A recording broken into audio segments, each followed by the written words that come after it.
Bienvenidos a Generación E Podcast, el podcast hecho por jóvenes emprendedores y para jóvenes emprendedores. Aquí vamos a hablar de lo que nadie te cuenta, de lo bueno, lo malo, lo complicado, pero sobre todo te vamos a demostrar que empezar joven no es una limitante, sino una ventaja. Acompáñanos. Bueno, bienvenidos a Generación E, episodio 2. Muchas gracias a todos por estar aquí de nuevo. Hoy tenemos un episodio muy especial, porque no solamente vamos a conocer la historia de un emprendedor, sino sobre todo alguien con visión que ha decidido transformar la educación, los sueños de miles de jóvenes y sobre todo el futuro del país. Nuestro invitado nació en Colombia, pero hoy en día es más mexicano, un país lleno de retos, pero también de oportunidades. Su camino lo llevó a universidades como Harvard y Cambridge, donde aprendió que el verdadero cambio comienza en una idea y se sostiene con acción. Camilo, bienvenido. Muchas gracias, pues un saludo muy especial a la generación E, que es de encantador, de emprendedor, de extraordinario. Es un nombre muy llamativo y bueno, pues feliz de estar aquí contigo.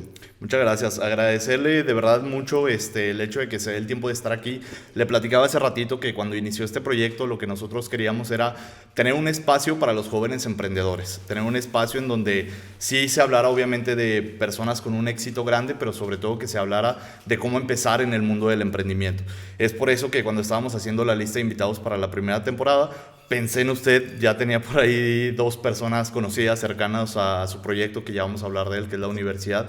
Y cuando me platicaron el concepto, yo la verdad es que quedé encantado. En la época en la que yo estudiaba, me hubiera gustado mucho tener una universidad como la que hoy en día usted precede, porque es enfocada precisamente al emprendimiento. Yo veía entrevistas pasadas que le hicieron y usted siempre habla de que no buscan educar a gente para ser empleados o para tener un trabajo convencional, y eso la verdad es que bueno, ya lo iremos hablando un poquito más, pero antes me gustaría conocerlo un poquito más a usted y que la gente que por ahí no lo conozca pues lo pudiera conocer. Nace usted en Colombia, no sé si nos puede platicar. Sí, nací en Colombia y por cosas del destino decidí venirme a estudiar a México un posgrado. Yo fui arquitecto allá. Teníamos una oficina de arquitectura y los socios decidimos irnos a especializar a otros países con el objetivo de regresar y aplicar lo aprendido. Pero bueno, uno de los socios se fue a Chile, otro se fue a España y yo me vine a México y al final ninguno regresamos. Creamos vidas en estos países que nos adoptaron. Ahora ya el de Chile y el de España regresaron y yo fui el único que no regresé. Y la verdad es que llego a México y vi un México maravilloso, un México encantador. Vine directamente a estudiar a la Universidad Autónoma de Aguascalientes. Hicieron un posgrado en arquitectura espectacular, en experimentación espacial a escala 1:1, que es un rollo que solo lo hacen los países ricos. Bueno, Aguascalientes lo hizo la Universidad Autónoma. Les costó tanto hacerlo porque eran puros profesores extranjeros que no lo volvieron a hacer porque era carísimo para la universidad. De hecho, era la maestría más cara de la Universidad Autónoma en ese momento. Y yo fui parte de esa generación encantadora, aprendimos muchísimo y empecé a conocer un estado espectacular, un estado lleno de cosas geniales, un estado con un excelente urbanismo, una excelente ubicación geográfica. Estamos cerca de Estados Unidos, cerca del mar, cerca de la Ciudad de México, cerca de Guadalajara. O sea, realmente Aguascalientes es un puerto seco, es un lugar privilegiado que quizás la gente normalmente no lo ve. Tiene que venir alguien de fuera para decir, oye, hay una cosa espectacular aquí, hay una magia espectacular en Aguascalientes. Y en muchos podcasts lo digo, Aguascalientes es la Suiza de México. Y hay gente que se burla. Dice, ¿cómo la Suiza de México? ¿Estás loco? ¿No has ido a Suiza? Le digo, no es que nos parezcamos a Suiza. Para empezar no tenemos montañas, claro. pero nos parecemos porque a pesar de México, de los problemas, de las vicisitudes, Aguascalientes tiene unas condiciones hoy maravillosas para un país que está en problemas. O sea, tenemos que aceptar que tenemos un país en problemas, un país que tenemos que observar de una manera diferente para poderlo cambiar, y Aguascalientes es una Suiza dentro de ese país tan complejo que tenemos hoy, porque no podemos decir que no. La realidad es que el tema de violencia, de desigualdad, de pobreza, de acceso a la salud, de sistema educativo, o sea, es una gran cantidad de situaciones que vive México que si no las resolvemos, pues realmente vamos a tener cada vez más problemas. Claro. Entonces, por eso me enamoré de Aguascalientes, por eso estoy aquí, pero salí de un Colombia complejísimo. El momento en que yo salgo de Colombia estaba justo terminando de acabar, digamos, con los grupos más fuertes narcotráfico, entonces estaba con una economía bastante afectada, había una guerrilla de izquierda completamente apoderada de ciertas zonas, un Colombia muy difícil, me tocó estar en el ejército. En Colombia todos cuando salimos del colegio nos vamos un año al ejército, en un momento donde el país entero y Estados Unidos buscaban a Pablo Escobar, entonces Pablo Escobar pagaba por cada policía o militar muerto. Entonces en el momento que yo estuve, mi cabeza tuvo precio, porque realmente él decía a todos los sicarios, si matan a un policía o un militar les pago, ¿no? Un tema bien complicado, pero bueno, aquí así llegué a Aguascalientes, empecé en la Universidad Autónoma, fui estudiante de la maestría y me invitaron a dar clases en pregrado. Entonces empecé a dar clases en arquitectura, padrísimo, y alguien me conectó con la Universidad Cuauhtémoc y me dijo que necesitaban un coordinador de la carrera de arquitectura, y bueno, pues llegué a esa universidad, le vi mucho potencial, ellos vieron algo en mí y de ser un profesor de arquitectura, coordinador, terminé siendo el rector por 25 años, por 23 años. Qué padre, muy, muy bonita historia. Una historia ahí larga, pero bueno. Y ahí nace el por qué el emprendimiento. Ya, ahondaremos un poquito más en eso. Nada más antes me gustaría saber, algo que yo creo muy importante de las personas es saber un poco sobre su niñez, sobre todo cuando tienen ese espíritu emprendedor, porque creo yo... ¿De dónde nace? Exactamente, de dónde nace y sobre todo si lo tuvo alguna vez, no sé, de niño con sus papás. Sí, sí, sí. De hecho tengo una conferencia maravillosa, la que más me gusta dar, que se llama 1000 intentos con Happy Ending, que cuento toda esa historia de niño. Mi papá era empresario, mi papá primero trabajaba en el banco y después se hizo empresario de muebles de madera, exportaba incluso, tallaba y hizo mucho dinero. Okay. Pero era una persona alcohólica, con muchos problemas de comportamiento y terminó perdiendo todo. O sea, de un día para otro quedamos en la ruina, después de tenerlo todo y más. Quedamos en la ruina y no teníamos ni siquiera para comprar comida. O sea, fue una cosa absurdamente loca lo que nos pasó. Y mi mamá fue quien me sacó adelante, porque al final de cuentas mi papá en la depresión entró mucho más en el alcoholismo. Mi mamá lo aguantó un rato hasta que le dijo, no, pues yo tengo 2 hijos y bye. O sea, nos separamos. Entonces se separan mis papás y mi mamá, después de ser una ama de casa, fue quien nos sacó adelante. Y mi mamá vendía de todo, o sea, no sé cómo le hizo mi mamá, pero aparte me ayudaba, me ayudaba a formarme, me decía, mira hijo, pues tú eres el hijo mayor, necesito que me ayudes a hacer el mandado, tengo este dinero, ve y te tiene que alcanzar para todo esto, ¿no? Entonces yo desde muy niño tenía que llegar y tenía que saber cómo comprar los jitomates y cómo tocarlos y cómo si estaban bien o no, hacer las cuentas, cuánto me costaban tantos jitomates, lo que sea, ¿no? Lo que tenía que comprar que venía en la lista. Y entonces yo me acuerdo que llegaba a la casa yo con mi bolsita de cosas en camión y chico, pues te digo que tenía 14 años, 13, no sé, 13 y 15. Y entonces llegaba y mi mamá siempre me echaba por mí, me decía, no, todo eso te alcanzó, hijo, no, qué bien. O sea, me motivaba, ¿no? Me decía, no sé si había llevado como ella lo esperaba, pero siempre me motivaba. Entonces yo me volví como una persona muy responsable desde muy chico, siempre buscando como mis propios recursos. Entonces empecé a vender 1000 cosas en la escuela, desafiando incluso al status quo de los padres con que estudiaba, porque ellos no dejaban comercializar nada. Eso era casi un delito, te expulsaban de la escuela si te agarraban vendiendo chicles o chocolates, y yo los vendía en redes, en los baños o entre las cartucheras. No, siempre desde niño como veía que mi mamá yo no le podía pedir, era como algo, entonces yo decía, yo tengo que generar mis propias cosas. Claro. Y desde ahí hice 1000 cosas, te puedo decir que vendí de todo y realmente pues siempre busqué tener mis propias cosas. Entonces como que esa coyuntura familiar fue quizás la que me impulsó al emprendimiento. Fue el decir, bueno, pues ya no está mi papá, yo tengo esa responsabilidad, yo no puedo estarle diciendo, mamá, dinero para ir al cine, mamá, dinero para unos tenis, ¿no? Entonces yo mismo generaba. Digamos que eso fue el primer esbozo de lo que yo creo que me hizo creer en el emprendimiento. Pero lo segundo, que me parece todavía más interesante, es que cuando yo me hago rector, empiezo a darme cuenta que los jóvenes llegaban muy mal preparados de las prepas. O sea, con muchas carencias. Y entonces ibas con los directores de prepa y les decía, oye, ¿por qué llegan tan mal preparados? Y decía, no, pues es que los de secundaria los forman muy mal. Y me iba a las secundarias, me decía, no, es que los de la primaria. Y lo primario, no, es que el kinder. Y el kinder, no, es que los papás. Nunca había un responsable. En el sistema educativo mexicano nadie es responsable de nada y tenemos un sistema pésimo. Y algo que a mí me sorprendía era que yo decía, imagínate, formamos un friego de chavos en las universidades, pero no les aseguramos que trabajen. O sea, ahí está tu título, Dios te bendiga y ahí a ver qué pasa, ¿no? Y yo decía, en Derecho, por ejemplo, que tenemos, no sé, en Aguascalientes 17 facultades de Derecho, egresamos 700 abogados por año y yo decía, ¿qué hacen 700 abogados? Entonces para mí era como una cuestión como de ética, o sea, ¿cómo diablos las universidades formamos y les damos el título y vete? Y ahí Claro. tú verás, ¿no? ¿Y cuántos de ellos ejercen aparte, Imagínate. Entonces yo le propuse al Consejo de la Universidad Cuauhtémoc, les dije, miren, vamos a hacer una cuestión y es que si los estudiantes en 6 meses no consiguen trabajo, la universidad tiene que pagarles un subsidio durante tanto tiempo. Casi me corren de la rectoría, me dijeron, estás loco, ¿no? Entonces yo decía, ¿a dónde? ¿Por dónde?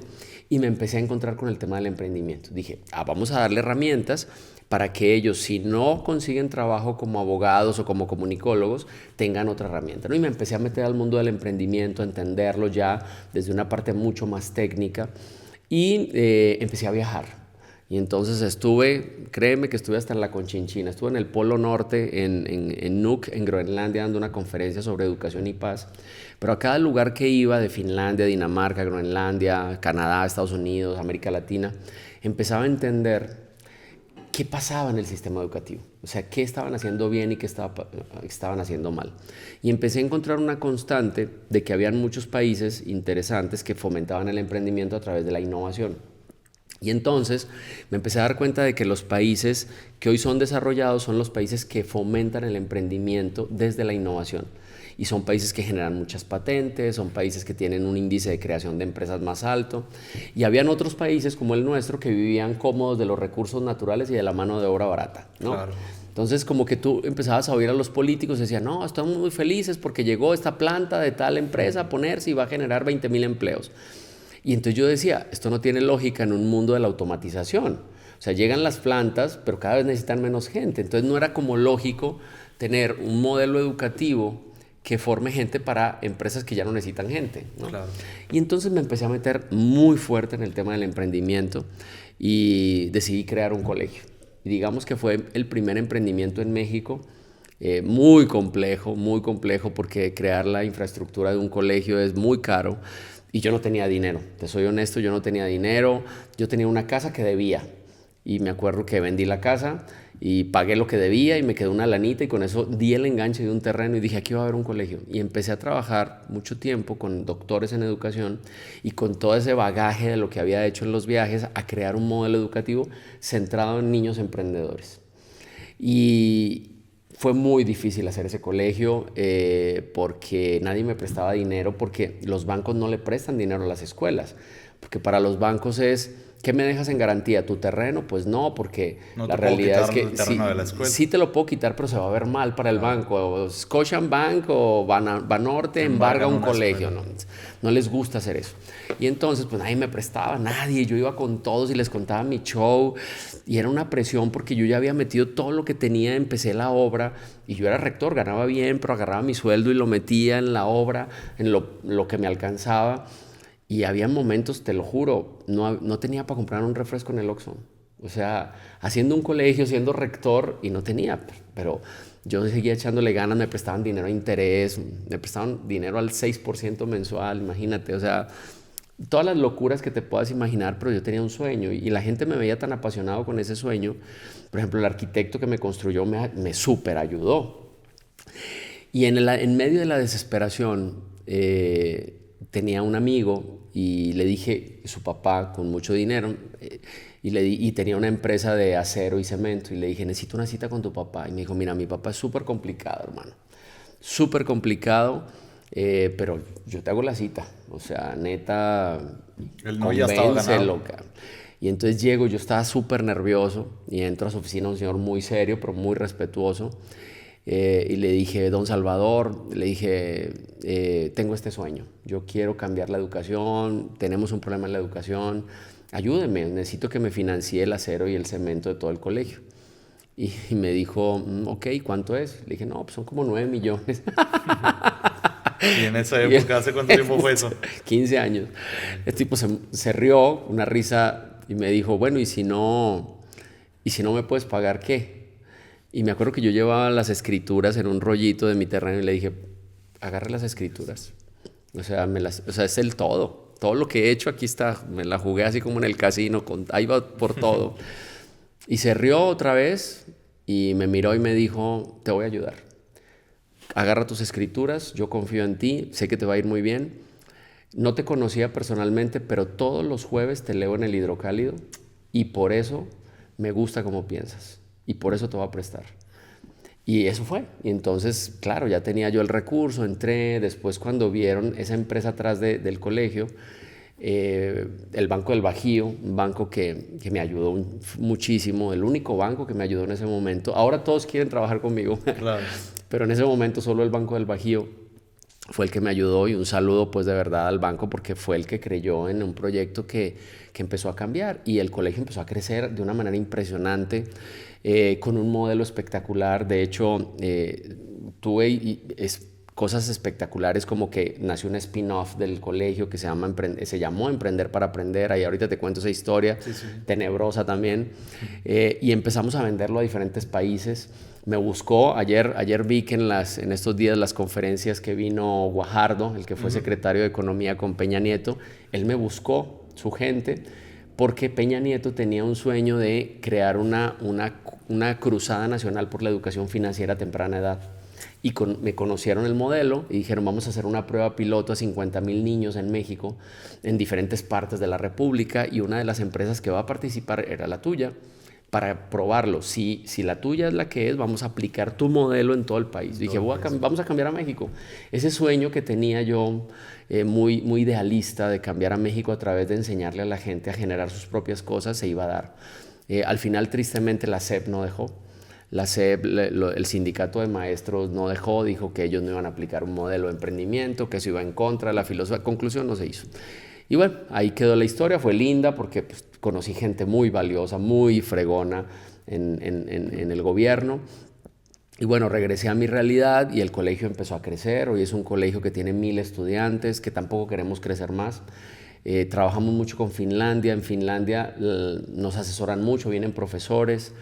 Y ellos nos dicen que los colegios no pueden tener más de 1,000 alumnos, que un colegio con 1,001 pierdes el control, y ya ves que ellos son muy ordenados, entonces como que hemos tratado de respetar eso. Pero el colegio se ha ganado 2 premios estatales a la juventud en emprendimiento. O sea, es el único colegio de Aguascalientes que tiene 2 estudiantes que han ganado un premio en el emprendimiento. No, y el único enfocado al emprendimiento, sí, como tal, simplemente, sí. ¿No? Me imagino. Hacemos la feria de niños emprendedores más grande de México. Metemos 5,000 personas haciendo negocios con niños. Que más que vender cosas desarrollan soft skills. O sea, realmente es impresionante lo que pasa. Entonces, claro, ha sido como, digamos, un viaje lindo que tiene sentido, porque cuando uno quiere ser emprendedor, hay veces es difícil encontrar el sentido. O sea, ¿cómo conecto mi sueño con lo que quiero, con una empresa? Bueno, esta empresa y las empresas que se han creado alrededor del emprendimiento son varias, porque son 4. Entonces, como que cada una tiene un objetivo muy claro, y todas con mucha responsabilidad social. Yo creo en el capitalismo consciente. O sea, yo creo que se vale hacer lana, pero sin joder a México, ¿no? Claro. Entonces, pues ahí vamos. Me voy a regresar un poquito. Hay algo que rescato, bueno, todo, pero hay algo puntual que rescato de esto que usted comenta, que es apostó las canicas, y creo que no fue... Sí, no, ese día, neta, a mí se me quebró la voz. El momento en que yo entregué o sea, era... ¿Yo qué tenía? Previo a eso tenía una casa que debía, pero ya digamos que tenía plusvalía, ¿no? Ya valía un poquito más de lo que debía. Claro. Pero en ese momento entregué todo. Todo. Y no es fácil. El emprendedor, cuando le dice, es que tú tienes que darlo todo por tu empresa. Oh, espérate, o sea, yo no. Claro, cuando uno ya tiene un poco más de madurez, tiene más recurso, uno no se la juega así. Claro. En ese momento era el todo por todo, porque no había más que hacer. Claro. Y entonces yo entregué, ahí tengo esto y tengo mi palabra, ¿no? En el tiempo en el que usted me comenta que comienza a viajar, que eso creo que también lo rescata usted como algo que creo que le abrió horizontes y le abrió la mente y demás. Hay mucha gente que hoy en día a lo mejor no lo hace por falta de recursos. Por lo que usted me comenta es que a lo mejor en esa época tampoco a usted le iba tan bien económicamente. ¿Cómo es que logra el empezar a conocer, el empezar a viajar a otros lados aún sin recursos? No, bueno, ahí era porque era rector de una universidad. Okay. Entonces digamos que yo tenía que viajar para hacer enlaces internacionales. Entonces, en esos viajes internacionales yo empezaba a entender qué pasaba con la educación en el mundo. El problema es que en México nosotros como que asumimos que está bien. Claro. O sea, como que, no, la educación sí. Y la realidad es que no. En México creemos que la educación privada es mejor que la pública. Y en las pruebas internacionales sí hay diferencia, pero la única diferencia marcada en la calidad de la educación es en el inglés. O sea, el inglés se enseña mejor en las escuelas privadas que en las públicas, pero en nivel de conocimientos, matemáticas, ciencias, lectura, estamos igual de mal. Y eso es algo, porque el problema es que es foco. O sea, cuando yo empecé a escribir y a entender, hice un doctorado en educación, la Universidad de La Salle me honró con un doctorado honoris causa, y ahí en ese momento me di cuenta que el problema es el foco. El enfoque de la educación es el que está mal. El enfoque de la educación en México está en la memoria, en memorizar datos, en que te sepas cuánto nació Benito Juárez, cuál es la capital de un país. Y el foco de los países desarrollados es en la innovación.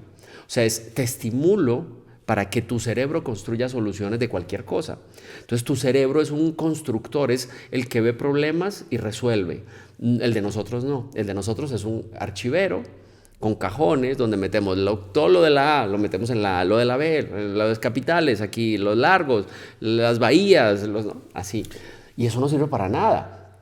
En el siglo XXI eso no sirve para absolutamente nada, y más cuando tenemos una mega USB en la nube conectada con toda la información del mundo. O sea, hoy esa información tiene que ser evocador de construcción de nuevo conocimiento, y ese es el punto central del problema que tenemos en México en educación. La responsabilidad tan importante que tienen, creo que todos los maestros del país en todos los niveles. Le voy a platicar rápido una historia que me pasó a mí personalmente.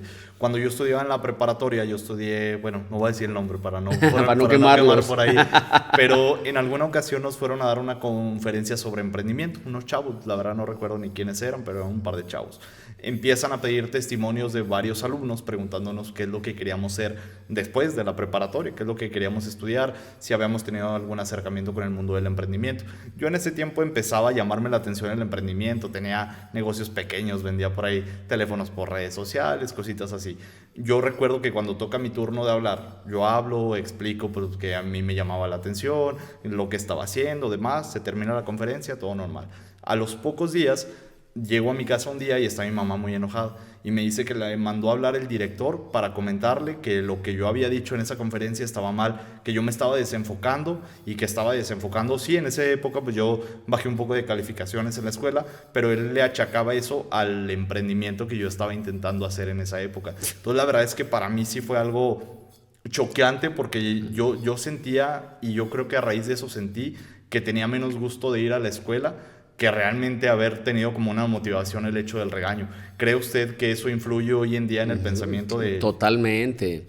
Mira, Elon Musk dice que a las universidades, y quizás también a las escuelas, a las prepas, no se va a aprender, se va a hacer negocios y networking. O sea, las escuelas tienen que ser un evocador de la construcción de cosas, y las escuelas no son eso en México.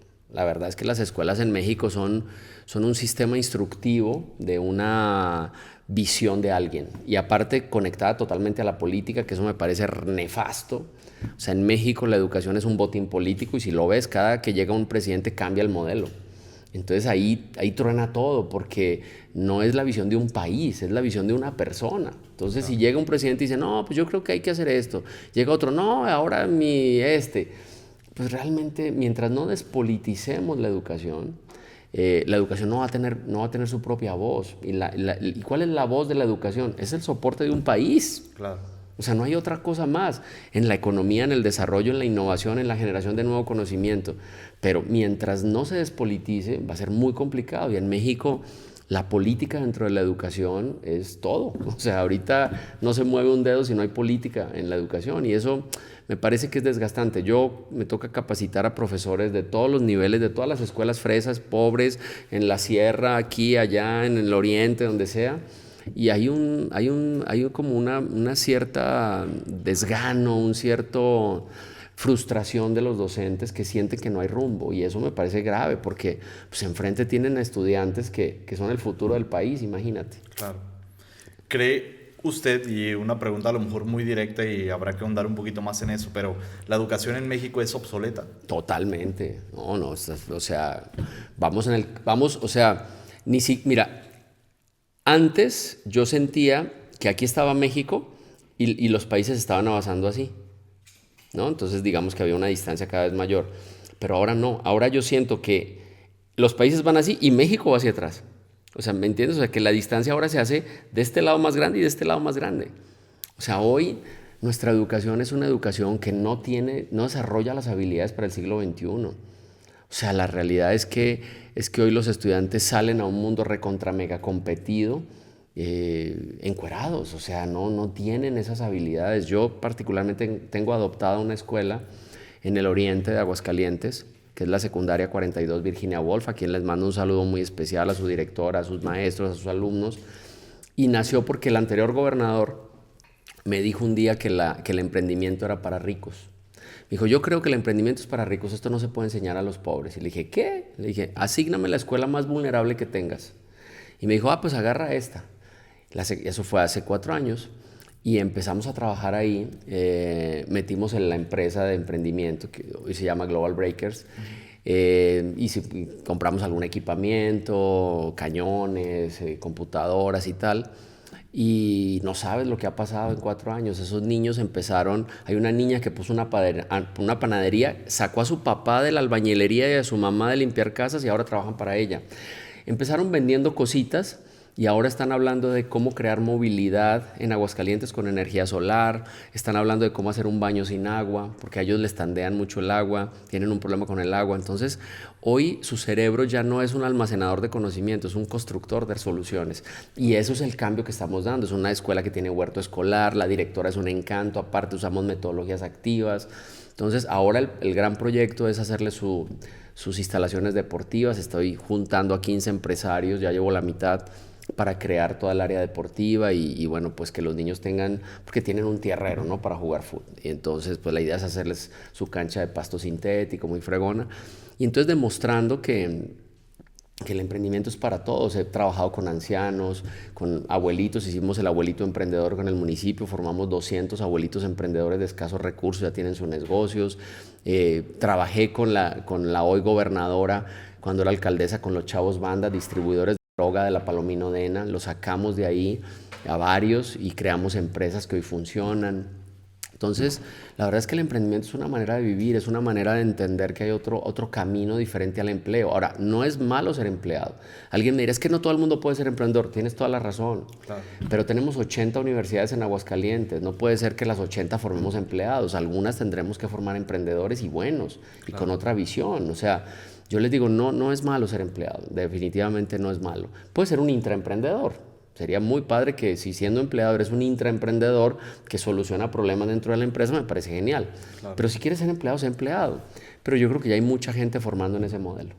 Para ahondar un poquito más en el tema de Global Breaker, si es que alguien de que nos está viendo tiene a sus hijos pequeños, tiene la duda sobre... Yo creo que siempre que hay una escuela diferente, creo que eso debe ser lo que más cuesta, ¿no? Hacerle entender a la gente que no es a lo mejor una escuela patito. Me imagino que debe haber mucha gente que tenga dudas de quién sabe si enseñen bien y demás.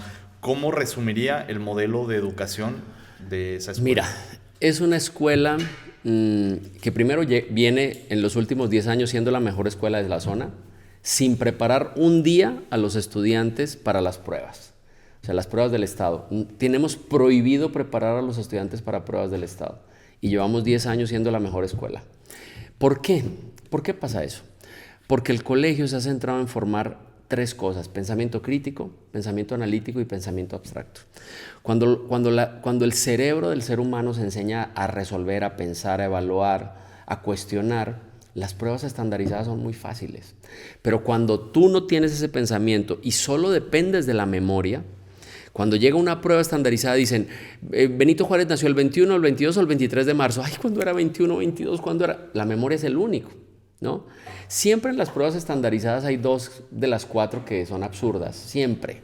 Entonces, cuando el estudiante puede hacer ese análisis, las pruebas estandarizadas son muy fáciles. Por eso Finlandia le sigue yendo bien en las pruebas internacionales. Ellos no dedican un día a preparar a los alumnos para PISA, por ejemplo, y les va bien. No son los primeros ya. La gente dice, es que ya no son el primer lugar, son el quinto. O sea, México es el 70 o el 58, dependiendo de si es matemáticas, ciencias o comprensión lectora. O sea, realmente siguen siendo un país exitoso en las pruebas internacionales. Entonces, el Colegio Nuevos Horizontes Global School es una escuela que lleva todas las materias normales, una escuela bilingüe, donde los estudiantes salen hablando inglés. Mi hijo estudió ahí desde kinder y mi hijo perfectamente vivió en Canadá y no tuvo ningún problema.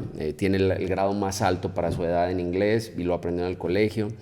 Pero es una escuela que jugando le enseña a hacer empresa a los niños, ¿no? Aprenden matemáticas jugando y haciendo empresa. Mi hijo desarrolló 13 empresas. O sea, mi hijo ya se quebró, ya ganó, ya sabe qué se vende, qué no se vende, ya lloró, ya se enojó, ya se divirtió, ya se gastó el dinero, ya, o sea, ya hizo todo lo que uno, hay veces ni siquiera en la universidad hace.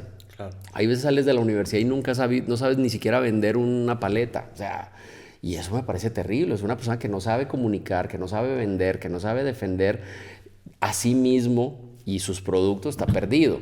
Claro. En este mundo donde todo es marketing, donde todo entra por los ojos, donde todo es, ¿no? Yo hay veces he visto proyectos muy malos, bien vendidos, y venden más que buenos proyectos mal vendidos. O sea, es la realidad. Claro. La comunicación es fundamental. Entonces, ahí en el colegio desarrollan esas habilidades, pero aparte la infraestructura física fomenta eso. O sea, tiene, por ejemplo, una ágora, no tan linda como la de los griegos, pero es un espacio, es un teatrino con una cubierta muy padre donde los niños defienden ideas, donde los niños cuestionan ideas, ¿no? Entonces ahí se desarrollan. Tienen un muro escalar que es el muro de la vida. Y a los niños les decimos, mira, estos agarres del muro son tu vida, son tu familia, son tus amigos, tu estudio. Me peleo con mis papás. Bueno, ya no puedes tocar este agarre porque estás peleado. Entonces le ponemos una X. Ya no lo agarres. ¿Es más fácil subir? No, pues es más difícil. Así es la vida. Mientras más soportes tengas, más fácil logras objetivos. Entonces, todo es muy instructivo. El colegio tiene, por ejemplo, una granja. Nosotros trabajamos mucho con el tema de economía circular y capitalismo consciente. En la granja ellos cultivan lechugas orgánicas, ¿no? Y las venden a los papás. Entonces, todos los jueves hay un mercado emprendedor. Los niños llevan, por ejemplo, en economía circular, llevan juguetes para intercambiar con otros.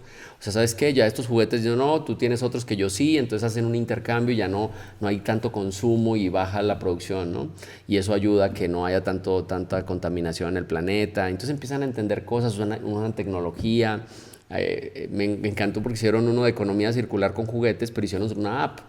Los niños de primaria, entonces tienen su app para intercambiar, ¿no? Entonces te intercambio eso y tiene este valor, y entonces tú me das 2 juguetes porque el mío tiene más valor, y padrísimo. Y empiezan a entender el valor de las cosas, ¿no? Del dinero.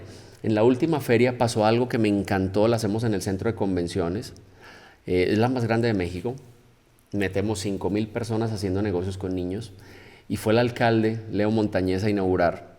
Y me acuerdo que termina la inauguración y un niño como de cuarto de primaria lo agarra del brazo al alcalde y le dice, señor alcalde, es un placer recibirlo en la feria, quiero que por favor venga a mi stand para que vea por qué en su casa tiene que tener una lámpara ecológica que nosotros producimos. Venga, por favor. Entonces, por supuesto el alcalde les compró de todo, aparte se portó re bien, pero es... ¿Qué habilidades tienes que tener, primero de seguridad, de confianza, de autoestima, para agarrar un alcalde después de la inauguración en el momento preciso del brazo y llevártelo a vender? Claro, y si eso lo estás haciendo de niño, ¿qué va a pasar? En cuarto de primaria, quinto de primaria, imagínate. O sea, es cómo entiendo los momentos, cómo entiendo qué debo hacer, qué debo decir, cómo lo convenzo. Cosas impresionantes pasan en esa feria. Y bueno, y ahora en Global University, que es una preparatoria y una universidad, que fomenta esto mismo de manera transversal con monstruos como Marcus Dantos, el tiburón de Shark Tank, que es nuestro presidente del consejo, o como la Universidad de Tampere de Finlandia, que Tampere es el motor de la economía de Finlandia. Los genios emprendedores de Finlandia salen de la Universidad de Tampere. Entonces tenemos ellos como consejeros, nos ayudan. Ahora tengo una alumna justamente presentando un proyecto de emprendimiento en Finlandia con ellos. Y bueno, ha pasado una magia en 3 años, porque el Global es un bebé. Claro. Pero ya nos acreditamos en alta calidad, estamos por recibir el resultado. Seríamos la universidad más joven de este país en acreditarse en alta calidad, y hemos generado una cantidad casi incontable de empresas de diferentes giros conectadas con las profesiones, otros no, otros entre profesiones. Hay materias que llevan los mercadólogos con los abogados, con los odontólogos y crean soluciones. Entonces, pues la verdad es que, ¿qué te puedo decir? Yo soy un defensor del emprendimiento. Creo que hay que seguirle apostando. A mí me frustra mucho, me frustra que una empresa que yo respeto mucho y la verdad la he respetado mucho como Nissan, pero yo digo, ¿por qué la tecnología de Nissan no se hace aquí? O sea, ¿por qué no hay empresas en Aguascalientes que hagan los chips de reversa o los sensores? Solamente es la manufactura o las telas o las cosas más. ¿Por qué? ¿Por qué? O sea, ¿por qué si tenemos que 30 años con Nissan? Sí. ¿Por qué no hemos sido capaces de hacerlo con 80 universidades? Eso a mí me parece frustrante. O ¿por qué diablos, si en Calvillo hemos hecho trillones de jeans para todas las marcas, ¿por qué no tenemos una marca de jeans importante en el mundo? ¿Por qué? Claro. O sea, ¿por qué diablos no somos capaces de darle valor a las marcas mexicanas? ¿Por qué no somos capaces de construir marcas en México? Eso es una pregunta que nos tenemos que hacer. Para mí es estructurar desde el gobierno. Claro que hay marcas valiosísimas y en Aguascalientes, ¿no? Claro. Marcas que de verdad la rompen, como La Huerta, como J.M. Romo. Pero ¿por qué no tenemos 10,000 así? Claro. O sea, ¿por qué no? O sea, la realidad es que nos falta fomentar el emprendimiento, nos falta conectar esos emprendimientos con la tecnología, nos falta crear un sistema educativo que entres en un kinder y salgas en la universidad con una empresa. Hoy te meten en un kinder, sales en la universidad y te han enseñado a hacer hojas de vida. Entonces haces hojas de vida y te vas a conseguir chamba, ¿no? Digamos que eso es lo normal. Yo creo que eso hay que romperlo poco a poco y crear mentalidad diferente, romper el vicio de las familias a creer que los estudiantes con un empleo van a ser felices. Claro. Puede que sí, pero puede que no. Claro. Pero desarrollan menos economía que una empresa que desarrolla trabajo, empleo, bien pagado y todo, ¿no? Algo que se me hace también muy interesante de lo que comentaba hace rato es cómo la gente pensamos muchas veces que ser emprendedor es empresario. Creo que hay una diferencia muy grande y pues me gustaría que usted nos compartiera. Mira, un emprendedor es alguien que se pone metas. O sea, yo puedo decir, Viridiana Álvarez, otra consejera de Global, la mujer escaladora, top, Guinness Record en el escalar todas las montañas en todos los continentes más altas, ¿no? Una espectacular mujer. Ella dice, yo soy una emprendedora y mi objetivo es escalar el Everest. ¿Qué necesito? No, pues necesito prepararme psicológicamente, necesito prepararme físicamente, necesito conseguir estos patrocinadores, necesito conseguir estas cosas. Eso es un emprendedor. Claro. Y va ahí enfrente al reto. Casi siempre un emprendedor se vuelve empresario. O sea, Viridiana podría decir, bueno, entonces ya ahora voy a crear una empresa de entrenamiento para escaladores de nivel 1, ¿no? Entonces, casi siempre un emprendedor se vuelve un empresario, pero no siempre es un empresario. Un emprendedor es alguien que se fija metas, objetivos, pero obviamente comparten muchas cuestiones que los llevan a crear una empresa. Y la realidad es que crear una empresa no es fácil, y más en el siglo XXI. O sea, de verdad es que con Marcos me da mucha risa porque una vez fui a su oficina a México a picharle un proyecto.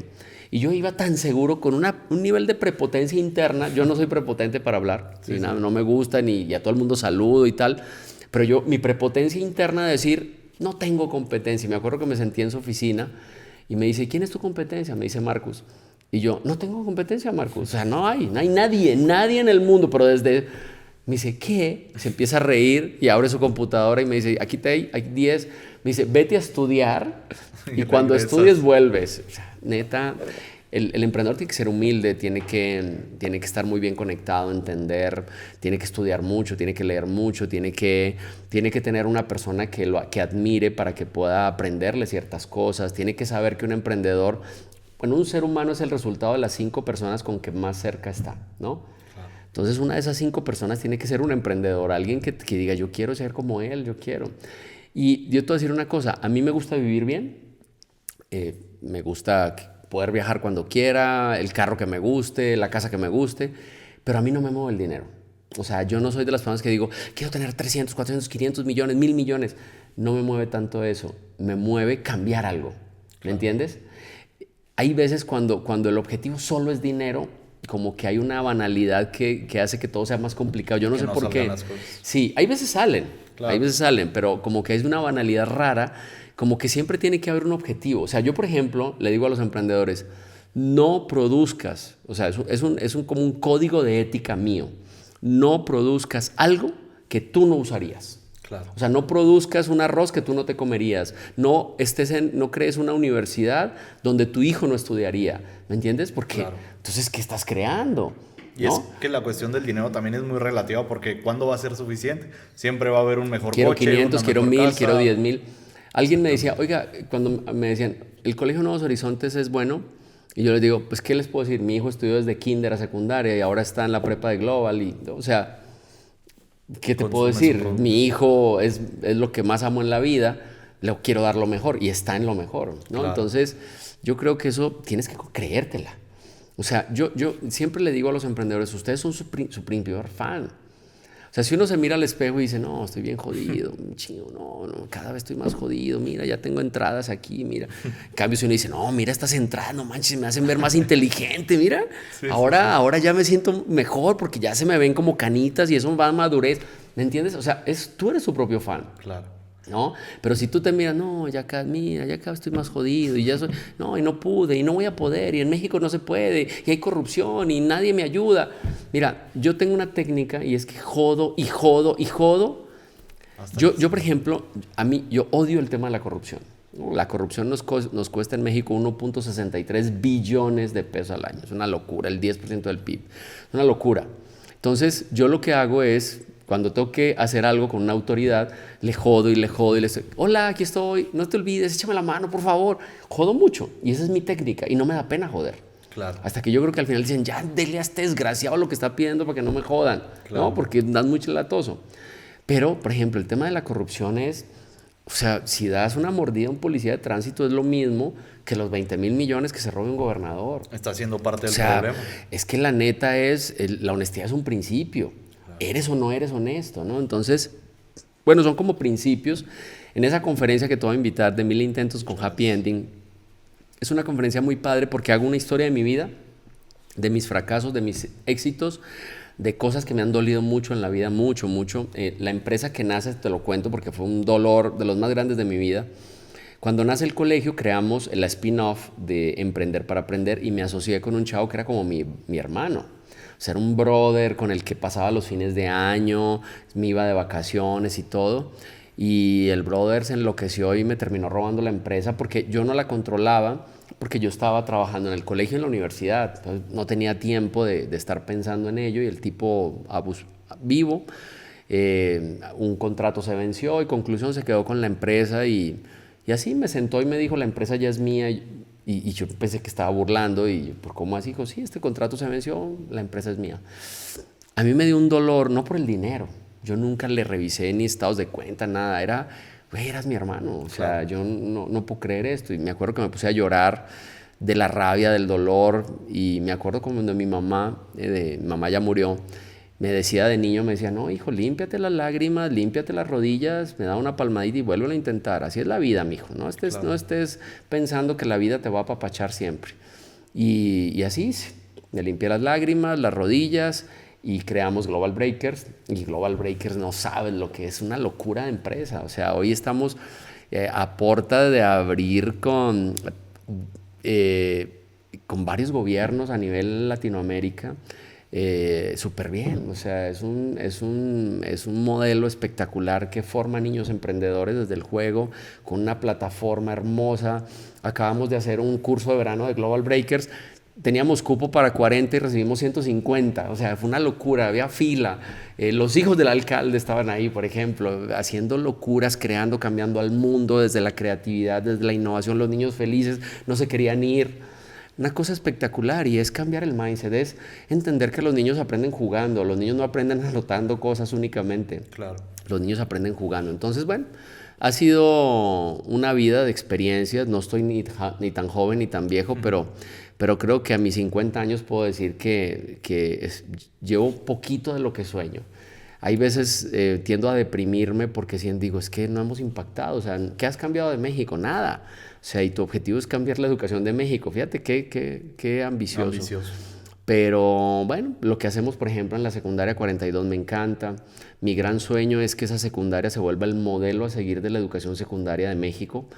Pero tengo que hacer la inversión, convencer a los empresarios para que los empresarios vean y digan, ¿qué hago con mi dinero? Aquí lo puedes apoyar. Mira, que hay unos niños que lo van a valorar muchísimo y que les vas a cambiar la vida. Claro. Entonces, bueno, pues yo creo que todavía hay mucho que hacer, pero Queda la mucho verdad me camino. siento feliz por las cosas que se han logrado. Quiero hacer un paréntesis sobre algo que comentaba usted. Me gustaría que le pudiera dar algún consejo a toda la audiencia sobre las sociedades. Esa experiencia que usted dice que vivió. ¿Qué consejo le daría primero a alguien que quiere tener una sociedad y segundo a alguien que quiere tener una sociedad con alguien cercano? Mira, mi conclusión después de estos 50 años de vida es que los socios casi nunca son los amigos. Los amigos son para ir a tomarse una cerveza, son para salir, pero los socios son la gente que le genere valor a tu empresa. Así no sea tu amigo. Si él vende bien, yo lo quiero en mi empresa. Si él es bueno manejando lana, yo lo quiero en mi empresa. Entonces, ¿quién es tu socio? Es gente que genere valor. Si tu empresa es tecnológica, tienes que tener un socio tecnológico, alguien que sea muy bueno en ello. Pero no, los amigos son para otra cosa. Hay veces puede pasar que uno cree una empresa con un amigo, pero difícilmente funciona. Porque pues el amigo es para reírse, para cotorrear, para salir, ¿no? Entonces ojo con eso porque a mí me pasó. La otra cosa es contratos. Uno pareciera, 2 veces ya me ha pasado, primero con este brother que se quedó con la empresa, pero con otro que no establecimos las reglas desde la constitución de la empresa sobre qué pasaba si alguno fallecía. Mi socio fallece, hereda a su esposa y un desastre, un completo desastre porque ella no tenía ni idea de nada y lo que hacía era entorpecer el trabajo. Entonces, sean muy pragmáticos a la hora de hacer sus contratos, sus actas de creación de la empresa, sus actas constitutivas, donde pongan cosas como, bueno, si yo me muero, ¿qué pasa? Si hay herencia, no se hereda, la figura en la que estoy creando mi empresa puede heredarse, no puede heredar, quién va a funcionar, si heredo, qué nivel de administración va a tener la gente que herede, ¿no? Todo ese tipo de cosas que uno cree que nunca van a pasar. Pero pasan, a mí ya me pasó y fue una bronca de verdad bien compleja. Entonces, hay que ser pragmáticos, el dinero es complejo, el dinero hay que trabajarlo no hay que tenerle miedo al dinero hay que decirle, aquí si quieres llegar, aquí estoy, pero sí con orden. Le enseño mucho, esto se lo escuché a una empresaria y me gustó, me dice que ella a sus hijos les pone 3 cajitas y una cajita es para invertir, ¿no? Entonces aquí pongo el dinero que es para invertir, otra cajita para ahorrar y otra cajita para el gasto, ¿no? Y entonces les enseña a ver que la única que genera cosas es la inversión, porque el ahorro, pues sí, ahorras y ahí se queda, pero no crece y el gasto te saca. Entonces desde niños les empieza a entender, eso me pareció bonito porque es un concepto muy sencillo, es un concepto, si tú inviertes aquí, vas a tener una utilidad, oye, con un riesgo sí, pero si el riesgo lo minimizas con estudio, con conocimiento del tema y todo, va a bajar. Pero los dos otros, imagínate, el ahorro, ¿para qué sirve? O sea, el ahorro no sirve. Claro. La gente dice, es que hay que ahorrar mucho. No, hay que invertir. Claro. Tienes que crear un patrimonio para invertir, pero ahorrar siempre por ahorrar. La verdad es que la misma inflación te come el valor del dinero. O sea, si tienes dinero en el banco, es el peor negocio del mundo, o sea, estás tirando el dinero a la basura, claro. ¿No? Entonces, pues son cosas que nadie nos enseña y que nosotros salimos al mundo y qué onda, o sea, no, a mí me enseñaron que hay que ahorrar siempre, tener mi cerdito lleno de billetitos. Pues sí, pero imagínate que lo inviertas en un negocio que te dé el doble, el triple, que crezca, ¿no? Hoy, por ejemplo, el tema, yo no soy muy bueno, ahora voy a estudiar un diplomado en eso, en todo el tema de inversiones en criptos y todo ese rollo. Voy a meterme a estudiar eso, es un tema bien interesante y es una manera de meterte en un mundo de las finanzas y con riesgo también. Toda la gente que se dedica a eso dice, no, ahí sí no metas lo que compromete tu patrimonio, claro. ¿No? Es lo que digamos que tienes un dinero extra. Sí. Entonces, pero me parece interesante también entender ese modelo, ¿no? Que el mundo trabaja para ti, claro. Simplemente con tener un poco de conocimiento. Sí, claro, el mundo está cambiando, todo está cambiando y bueno, creo que prueba de ello pues es lo que usted ha hecho. ¿Cómo pasa de Global Breaker ahora a Global University? Uy, eso fue una cosa bien linda. Yo fui empleado muchos años en la Universidad Cuauhtémoc, una universidad que quise mucho y que trabajé en ella como si fuera mía y la soñaba como la mejor universidad del mundo. Y creció mucho. Yo recibí la Universidad Cuauhtémoc con 500 alumnos y la dejé con 7.500. O sea, realmente ahí pasé años muy lindos de mi vida. Pero la Universidad Cuauhtémoc es una universidad tradicional. Es una universidad tradicional que forma y te da la bendición y tú verás si el mundo te da trabajo. Y eso a mí me hacía sentir incómodo. Y un día, un empresario que quiero mucho, a quien le mando un saludo muy especial, que es don Nicolás Martínez, un empresario tractor de Aguascalientes que exporta a 55 países, que es un señorazo, me dijo: oye, Camilo, tenemos una bronca en Aguascalientes, tenemos 80 universidades y todas forman para las multinacionales, gente. Dice, hay 2 universidades que forman emprendedores, la UP y el TEC, pero ahí están los ricos, y los ricos tienen papás ricos, y los papás ricos montan empresas a los hijos. ¿Quién le enseña a la clase media, media alta a formar empresas? Nadie. No hay ninguna universidad que le enseñe a la gente. Simplemente le están diciendo, sé esto y terminas pidiendo trabajo. Hay que enseñarle a la clase media, media alta a crear empresas. Vamos a fundar una universidad centrada en el emprendimiento. Y yo, no, pues imagínate. Me dieron en mi mero mole y empezamos a crear Global University con toda la visión, la pasión, la emoción, con un respaldo como don Nico. Empezamos a hacer un consejo que hay gente espectacular. Entonces creamos un consejo consultivo con Marcus Dantus, con Marcela Momber, que es especialista en tecnología educativa en América Latina, chilena, vive en Santiago de Chile, con Mauricio Faciolince, que es experto en economía circular y capitalismo consciente, con la Universidad de Tampere de Finlandia, con Virpi Heinonen, con Viridiana la escaladora. Imagínate ese consejo consultivo, o sea, un consejo que te dice, el mundo va para acá, tienes que apostar con estas carreras. De hecho, los nombres de las carreras de Global todas tienen innovación en algo. Derecho, pero innovación en el sector tal. O sea, todas, y son carreras que se construyeron de la mano de gente que está en diferentes partes del mundo, en países líderes, entendiendo qué pasa en el mundo, ¿no? Está la directora para América Latina de sostenibilidad de Deloitte, Claudia Restrepo. Entonces, la realidad es que creamos un consejo maravilloso que nos dijeron por acá. A la inauguración de la universidad estuvo Marcus, estuvo Virpi Heinonen de Finlandia. Estuvimos en Finlandia, vinieron a formar nuestros profesores. No. O sea, empezó a salir una magia hermosa.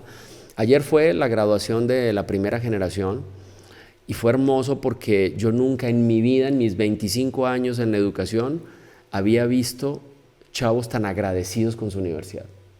Uno casi siempre sale de su universidad diciendo que no sabe nada.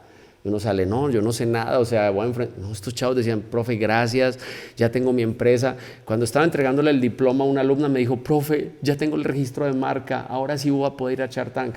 Wow, qué padre. O sea, ya no me está diciendo voy a ir a Liste a pedir trabajo, o sea, espectacular. Unas chicas que son psicólogas, que tienen una empresa que se llama Reco, que las saludo, son unas hermosas. Y aparte ya probaron en una cantidad de escuelas, la picharon a Marcus Dantus, les dio el visto bueno, una cantidad de magia que ha pasado ahí. Entonces, está pasando. Tengo un chico que está exportando, otro que está facturando, otro que vende fresas de 3 toneladas a la semana. O sea, una locura. O sea, algo está pasando en Global donde como que esos chavos que para el mundo son generación de cristal, que para mí son la generación más poderosa de la historia de la humanidad, esos chavos se están conectando con algo y están entendiendo que pueden actuar más de lo que las escuelas anteriores les decían que podían actuar. Claro. ¿No? Y entonces están empoderando positivamente. Y entonces llegan y el capitalismo consciente y tienen proyectos sociales y bueno, una cantidad de cosas que neta yo disfruto mucho. No es fácil tampoco, o sea, no creas que todo es miel sobre hojuelas, no.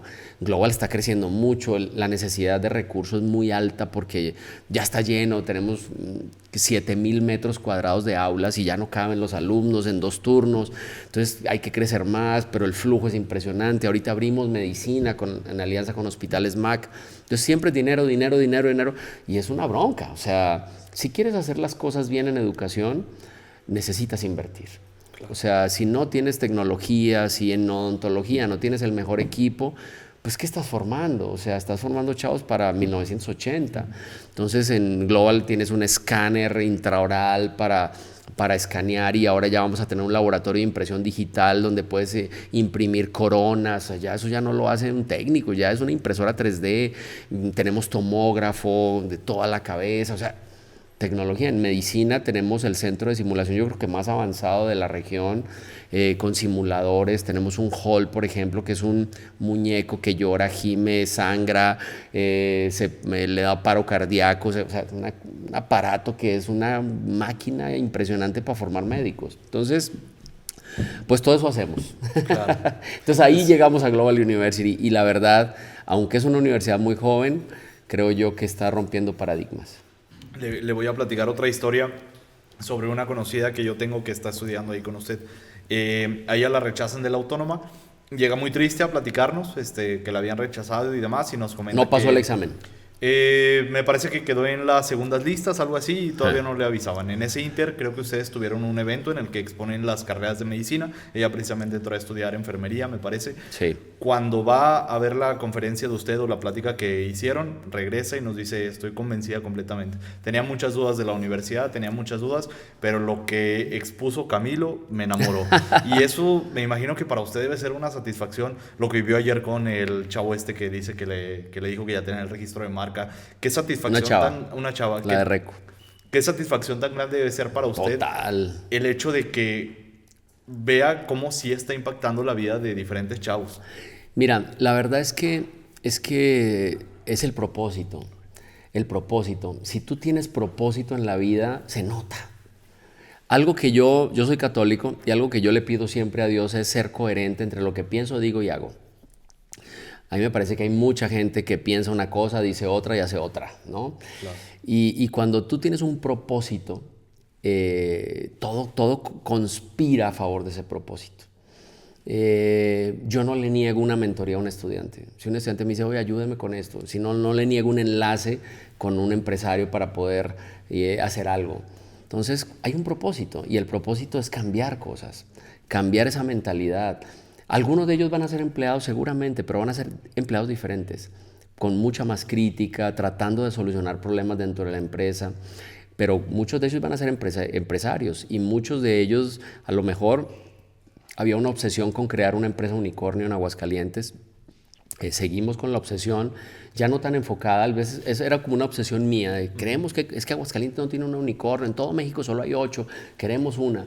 Al final de cuentas, yo creo que hay que crear muchas empresas que tengan planes de vida para sus colaboradores, que el empresario no se quiera volver multimillonario él solo, olvidándose de la demás gente, ¿no?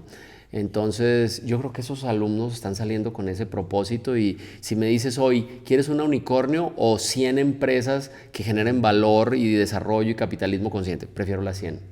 La unicornio quizás era ego, ¿no? Es decir, global, porque no es fácil o sea, Aguascalientes no tiene una unicornio, ¿no? Claro. Firmé un convenio con una universidad en Argentina, en Buenos Aires, que se llama UCEMA. Ellos tienen un egresado con una unicornio, y eso me retó. Dije, si UCEMA puede, ¿por qué Global no? ¿No? Pero son obsesiones tontas, porque la realidad es que si creamos 100, 200, 300 empresas que generen desarrollo, eso vale más que quizás la unicornio, no lo sé. Pero bueno, si la creamos, hay chavos que tienen potencial. Hay uno que tiene una empresa de tecnología que tiene potencial. Pero bueno, hay que trabajar bastante. Sí, va a ser un camino largo, pero estos son los inicios de algo que podría ser a lo mejor el cambio de la educación en México. Ojalá. Ese es el sueño, hacia dónde hay que ir, qué hay que hacer para que así sea. Mira, la educación en México tenemos que cambiarle el enfoque. Quizás no siempre al emprendimiento, o sea, a la mejor les dirá no, pero sí hacia la innovación. La innovación como una manera de vida. La innovación puede o no ser emprendimiento. Casi siempre se vuelve un emprendimiento. Pero la realidad es que los cerebros son tan valiosos que es una pena usarlos como cajas para meter cosas, ¿no? Claro. Entonces yo creo que en México tenemos que hacer ese cambio. Ya no ver la educación como un archivero de niños en cajas, sino de niños transformadores. Hay una película que a mí me encantó, no sé si la has visto, que se llama Radical, que la dirigió Derbez. Derbez es muy buen cómico y muy mal actor dramático. Él actúa dramático, no es tan buen actor, pero la película es hermosa. Cuenta una historia de México, en Tamaulipas, en una zona llena de narcos, de niños que los obligaban a distribuir.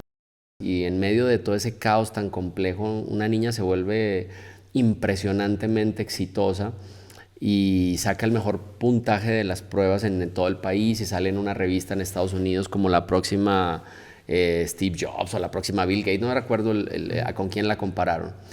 Pero ese profesor lo logró porque ese profesor se motivó viendo un video de un pedagogo que a mí me encanta, que es Sugata Mitra.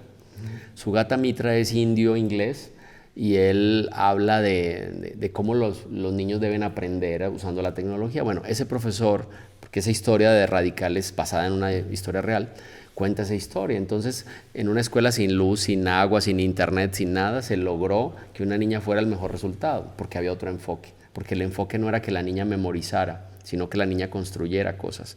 Entonces, bueno, yo creo que hay que cambiar eso. Es muy grande el país. Hay mucho por trabajar, hay mucho con quien pelear, porque hoy el control político de la educación de México es un daño, y no es un daño de la 4T únicamente. Yo no soy defensor de la 4T, pero la realidad es que esto viene desde hace muchas décadas. Claro. O sea, la educación viene muy mal en México desde hace 50 años y creo que ha habido unas decisiones nefastas en educación en el país que tenemos que tratar de revertir, y empecemos por el Estado. Yo creo que hoy tenemos una gobernadora que le interesa la educación, que le interesa el emprendimiento y en la cual uno encuentra eco para hablar de estos temas. Entonces, bueno, pues hay que seguir apostando y luchando y esforzándonos. Es muy admirable el hecho de atreverse a hacer un cambio tan grande. Pues sí, a lo mejor alguien se reirá y dirá, está loco. No, pero ya el mundo lo cambian los locos. Exactamente. Frase que decía Steve Jobs. Sí. Algo que me gustaría preguntarle también es, ¿a qué gente admira Camilo? Fíjate que yo admiraba mucho a Elon Musk, pero ahora me ha desilusionado mucho cuando se metió en el tema político con Donald Trump. O sea, lo admiraba porque su historia es una historia difícil. O sea, no es la historia de multimillonario que la gente cree y que conoce. Léanse su biografía, está muy interesante. La realidad es que es un tipo que ha sufrido bastante y ha tenido, y cree en él y creen que puede llegar. O sea, el hecho de llegar a la NASA y decir que están locos porque sus cohetes no se reutilizan y todos explotan. O sea, desafiar a la NASA, ¿no? Y después hacerles un cohete que se reutiliza. O sea, ese tipo de cosas me parece que es de una mente impresionante. Pero hay mucha gente que admiro. Hay un periodista que me encanta como analiza, que es Andrés Oppenheimer, por ejemplo. Creo que cuando me leí todos sus libros, me los he leído 2 veces, Andrés me abrió lo traje de hecho a Aguascalientes. Era mi sueño traerlo, fíjate. O sea, yo dije, si este tipo es el que admiro, yo lo voy a traer. Y uní a todas las universidades y lo trajimos al Teatro Aguascalientes. Llenamos 1,300 personas escuchando a Andrés Oppenheimer. Y la verdad, él me abrió el panorama de un análisis que él hace del mundo. O sea, él viajó también y comparó América Latina con el mundo y empezó a encontrar las grandes diferencias. Entonces, él me abrió mucho los ojos y justo yo estaba en el momento de viajar, entonces podía comparar y ver lo que él decía. Pero bueno, hay mucha gente que admiro, gente obviamente no tan con ese nivel de riqueza, claro, y de poder. Pero yo creo que de cada quien un pedacito, ¿no? Un pedacito. Hay cosas que me gustan de Steve Jobs, por ejemplo, pero hay cosas que no me gustan, ¿no? No me gusta que dijera que él solo contrataba a gente que se drogara con LSD. O sea, no, eso no tiene sentido. En un mundo donde estamos con una bronca del narcotráfico tan difícil, eso, por ejemplo, no me gusta. Entonces, digo, no puedo decir que a todo me encanta, ¿no? Claro. Pero hay gente que me gusta de a poquitos. Muy padre. Para ir cerrando un poquito con el capítulo, ¿algún mensaje que le pudiera dar a usted? Me gustaría dirigirlo a 2 personas. Una, al joven que quiere ser emprendedor, que no sabe por dónde empezar. Y 2, al docente. Creo que usted es una voz autorizada para darles un mensaje sobre lo que se tiene que hacer hoy en día. Mira, a los chavos emprender no es fácil, pero es posible. Es que en México estamos acostumbrados no se puede, no hay dinero, hay corrupción, nada nos apoyan. El emprendimiento es así. O sea, yo me encontré con 80,000 nos hasta que por ahí alguien dijo, sí, te ayudo, ¿no? El problema es que hay veces nos cansamos muy rápido. Al tercer no decimos, no, ya, no voy a poder. Entonces hay que luchar mucho. Para que las empresas se vuelvan empresas exitosas necesitas tiempo de consolidación, necesitas ser muy hábil en el manejo del dinero. No puedes, si te empieza a ir bien, querer cambiar el coche, la casa, la novia, o sea, no, es como los asiáticos normalmente los primeros 15 años de su empresa ganan el menor sueldo, el dueño.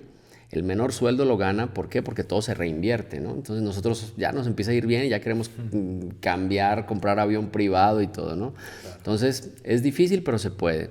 Y a los docentes hay veces yo me he encontrado con muchos docentes, dices, es que yo cómo voy a enseñar emprendimiento si yo no soy emprendedor.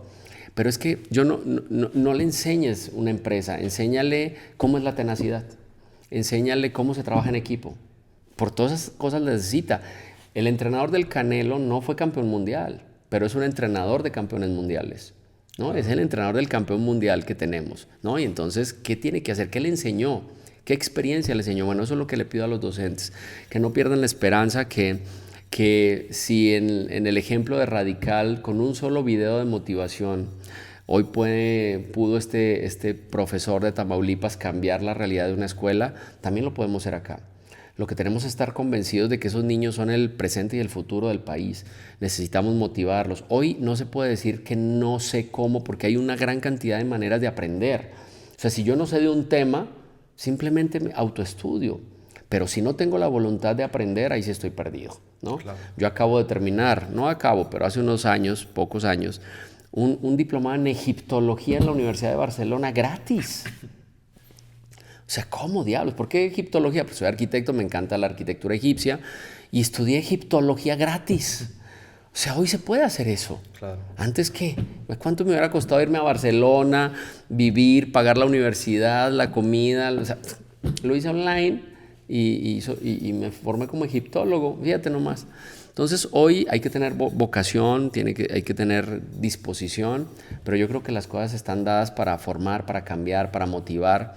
Hoy el docente es un alentador, un constructor, un motivador, un poquito psicólogo, es más que el dueño del conocimiento, que antes en nuestra época eran dueños del conocimiento, el profesor era el que sabía todo, el profesor hoy no sabe nada, el profesor es una persona que camina de la mano del estudiante para que juntos construyan el conocimiento hacia la generación de nuevo conocimiento. Yo estoy creando porque es mi definición de lo que tiene que hacer el sistema educativo, porque los pedagogos dicen, no, es que el conductismo, es que el constructivismo, es que el socioconstructivismo, es que las competencias. Y yo les digo, mira, hagan lo que les dé la gana, pero hay que formar jóvenes creativos que generen innovación aplicada a problemas cotidianos o a nuevo conocimiento generando riqueza. Cuando digo generando riqueza, los pedagogos, no manches, capitalista, le digo, ¿cómo no vamos a generar riqueza en un país con 70 millones de pobres? O sea, claro. Nada más que hay que crear una riqueza que nivele la mesa a través de capitalismo consciente, a través de decirle se vale hacer lana, pero hay que pagar impuestos, hay que pagar el seguro social, hay que desarrollar la economía, mejorar a la sociedad, cuidar el medio ambiente. No es todo para mí, es cómo nivelamos la mesa creándole un plan de vida a la gente que nos ayuda. Entonces yo creo que esos serían los dos mensajes. Le agradezco mucho. Por último, bueno, este podcast esperemos que lo vean muchos jóvenes, esa es la intención. Hay muchos jóvenes que están empezando a estudiar. ¿Por qué tendrían que estudiar en Global? No sé si les quiere hacer alguna invitación. No, bueno, conózcanlo. Yo creo que cuando lleguen a la universidad, no es una universidad del silencio, es una universidad de la acción, es una universidad donde se va a hacer negocios, networking, hablar, hay ruido siempre. Entras y lo primero que hay es un piano que puede tocar quien quiera, y se pone a tocar el que sabe, nada más les decimos el que sabe, el que no sabe no juegue ahí, ¿no?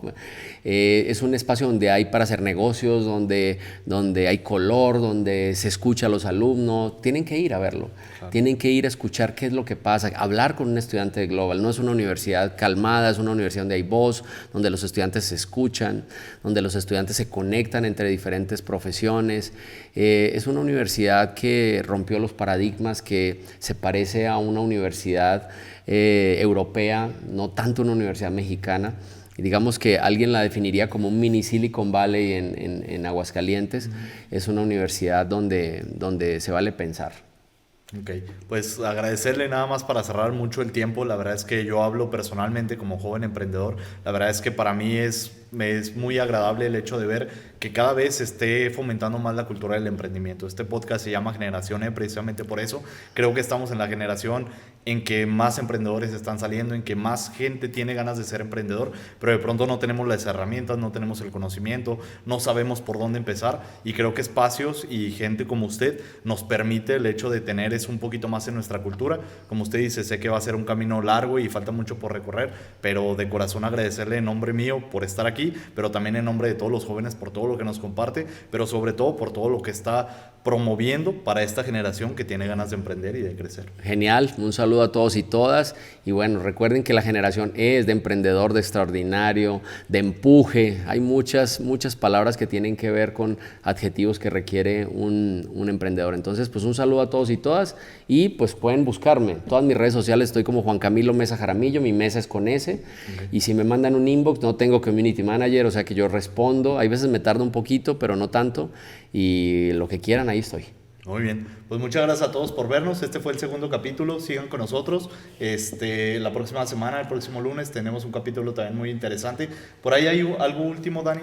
Tengo una bolsa ahí blanca, no sé si me la puedas pasar, por favor. Me gustaría ver si en este podcast le podemos dejar un regalo a la audiencia. Vale. Somos pocos todavía, pero me gustaría ver si usted nos puede hacer favor de firmarnos este libro, ponerle un mensaje por ahí a algún joven. Ese libro va a ser para un joven emprendedor de aquí de la ciudad. ¿Lo abro? Sí. Déjeme le paso una plumita. Mire, este también es un regalo para usted. Pequeño presente, y para gracias. Que con eso no lo pueda, oye, qué bien. lo pueda firmar. Puros regalos aquí. Vamos a hacer una dinámica en Instagram para regalar ese libro que va a estar. Oye, no tengo uñas. ¿Le ayudo? Y espérese porque ya voy a sacar mi libro.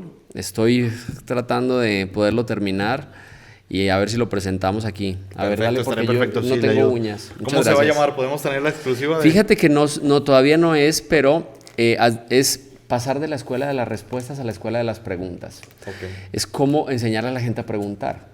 Porque no nos enseñaron a preguntar. Acuérdate que cuando preguntábamos en el salón nos decían, ¡ay, ya cállate! Sí. ¡Ay, no! Bueno, hay que pasar a esa escuela, las escuelas de las dudas, de las preguntas, de los cuestionamientos, no de la certeza. Porque la escuela nos daba certeza. Fecha de nacimiento, 21 de marzo en Oaxaca. Ah, ya, hay certeza.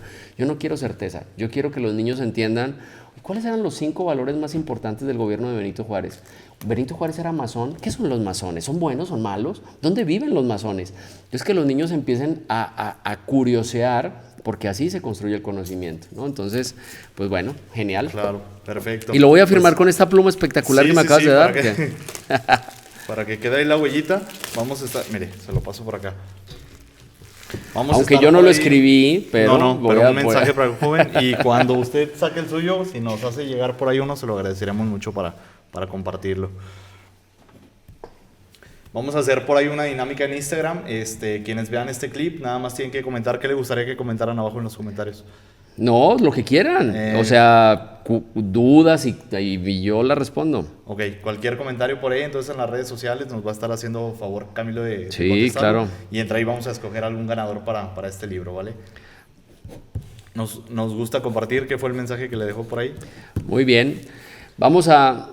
Esa es la motivación. La motivación viene aquí, dice, creando un mundo con más y mejores emprendedores. Okay. Esa es nuestra búsqueda, es a lo que nos dedicamos, es lo que queremos. Y bueno, para crear más y mejores emprendedores hay que leer, hay que formarse, hay que tener mentores, hay que escuchar podcasts, hay que ver los problemas como oportunidades. Hay veces los problemas nos enseñan a verlos como problemas. Es que no tenemos agua, es que hay muchos baches y todos son problemas. Pero todo eso son oportunidades. El problema es que no nos enseñaron a darle la vuelta, ¿no? Entonces, bueno, este libro seguramente les va a ayudar, que no lo he leído, entre otras cosas, los 8 elementos del éxito de los negocios, no lo he leído. ¿Qué tal está tú? ¿Sí ya lo leíste? Sí, ya lo leí. ¿Está bueno? Sí, la verdad es uno de mis favoritos. Ah, perfecto. Pedro Eloy. Un saludo a Pedro. Ojalá nos vea Pedro y nos comente. Bueno, con eso nos quedamos, con esa frase nos quedamos. Otra vez, muchas gracias Camilo, muchas gracias a la gente que nos ve. Muchas gracias Dani en producción. Esto fue Generación E y nos vemos en el próximo episodio. Chao.